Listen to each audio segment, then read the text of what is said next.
Bangla QR code শব্দটি আমাদের কাছে নতুন হলেও কিউআর কোড শব্দটির সাথে কিন্তু আমরা সকলেই পরিচিত।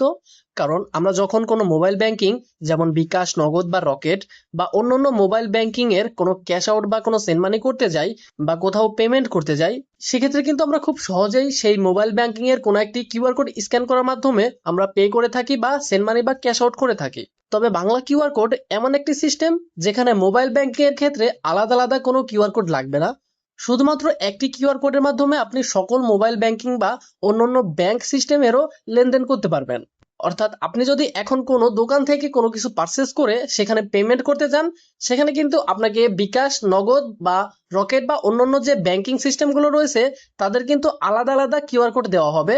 আপনি সেখান থেকে তাদের নিজস্ব অ্যাপস ব্যবহার করে আলাদা আলাদা কিউআর কোড ব্যবহার করে পেমেন্ট করতে হবে। তবে যখন বাংলা কিউআর কোড সিস্টেমটি চালু হবে, সেখানে আপনি শুধুমাত্র বাংলা কিউআর কোড নামে একটি কিউআর কোড দেখতে পাবেন এবং সেই একটি কিউআর কোড যে কোনো অ্যাপস থেকে স্ক্যান করার মাধ্যমে কিন্তু আপনি পেমেন্ট করতে পারেন। যদি আপনি বিকাশ, নগদ, রকেট বা অন্যান্য ব্যাংক সিস্টেম থেকেও যদি কিউআর কোড স্ক্যান করেন, তাহলেও কিন্তু আপনি একটি কিউআর কোড স্ক্যান করার মাধ্যমে যে কোনো পেমেন্ট যে কোনো অ্যাকাউন্ট থেকে করতে পারবেন। এটি মূলত Bangla QR code. Bangla QR code ব্যবহার করার প্রধান কারণ হচ্ছে ক্যাশলেস লেনদেনের ব্যবহার বৃদ্ধি করা। আগামী 1 জুলাই থেকে বাধ্যতামূলকভাবে সকল ক্ষেত্রে চালু হচ্ছে বাংলা কিউআর কোড।